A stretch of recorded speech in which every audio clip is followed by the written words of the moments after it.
the queen who ruled through fear. Long before stories softened the edges of history, there was a kingdom that did not sing. Its people did not gather in laughter, nor did they celebrate beneath the sun. Even the wind seemed to move carefully, as if afraid of being heard.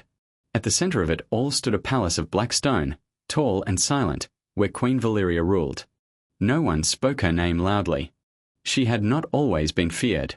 Years ago, when she first rose to the throne, the people had hoped for peace. The previous king had been weak, the land unstable, and danger had crept in from every border. Valeria was strong, decisive, and unyielding. At first, that strength felt like salvation. But strength, when left unchecked, becomes something else. Valeria believed fear was the purest form of control. Love fades, she once said to her council, her voice cold as winter. Fear does not. And so, she built her kingdom upon it. Guards stood at every corner, their armor heavy, their expressions empty. Laws were strict and unforgiving. A whispered complaint could lead to imprisonment. A defiant look might cost a person everything. Even children were taught early: never question, never resist, never speak unless spoken to. The queen did not trust easily. Her advisors were replaced often, not because they failed her, but because she feared they might one day betray her. She believed loyalty was temporary, but fear could be permanent. Yet, despite all her control, something in the kingdom refused to fully break. In a quiet village at the edge of the forest lived a young man named Elias. He was not a warrior, nor a noble. He had no great strength or wealth. But he had something rare in Valeria's kingdom: he was not afraid. It wasn't that Elias didn't understand danger. He had seen people taken away. He had heard the silence that followed. But he also saw something else: how fear had hollowed the people, how it had stolen their voices, their hopes, their lives. And he could not accept that. Elias began quietly. He spoke to people in hushed tones, not of rebellion, but of remembering. Remembering laughter, kindness, courage. At first, people turned away, terrified even to listen. But slowly, a few stayed. Then a few more. Hope, it turned out, could spread just as quietly as fear. Meanwhile, in her towering palace, Queen Valeria sensed something shifting. It was not obvious. There were no riots, no open defiance, but the silence of her kingdom had changed. It no longer felt obedient. It felt waiting. That unsettled her more than anything. She ordered her guards to investigate. Villages were searched, people questioned, punishments increased. The harsher she became, the more tightly she tried to hold control. But fear, when pushed too far, begins to crack. One evening, Elias stood before a small gathering in the forest. The fire between them flickered, casting light on faces that had long forgotten warmth. He spoke not as a leader, but as someone who simply refused to be silent. A woman stepped forward, her hands trembling. "And what happens if we don't accept it?" she asked. "What happens when she finds us?" Elias met her gaze. "She already has us," he replied softly. "The question is, do we have ourselves?" The words lingered.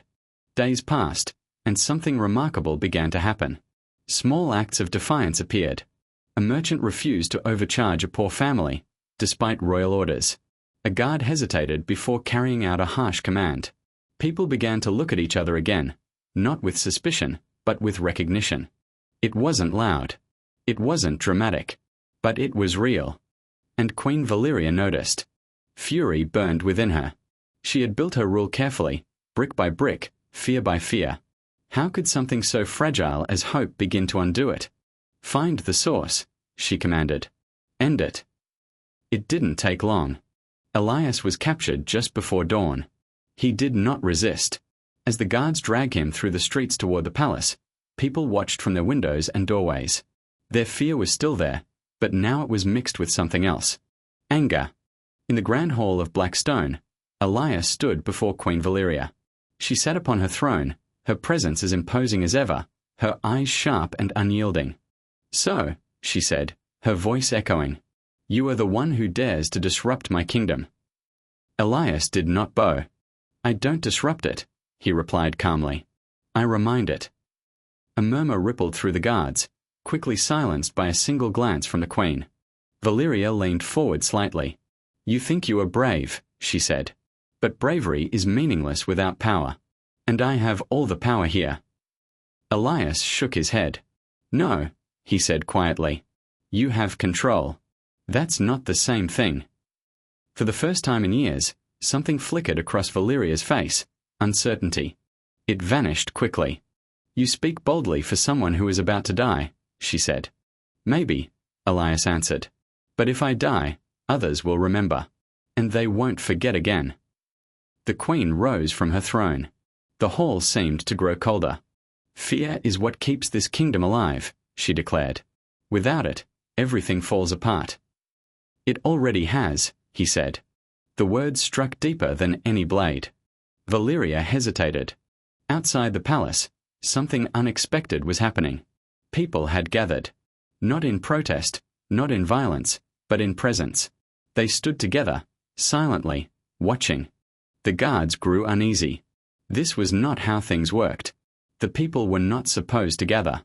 They were not supposed to stand like this, without running, without hiding. Inside, the queen could feel it.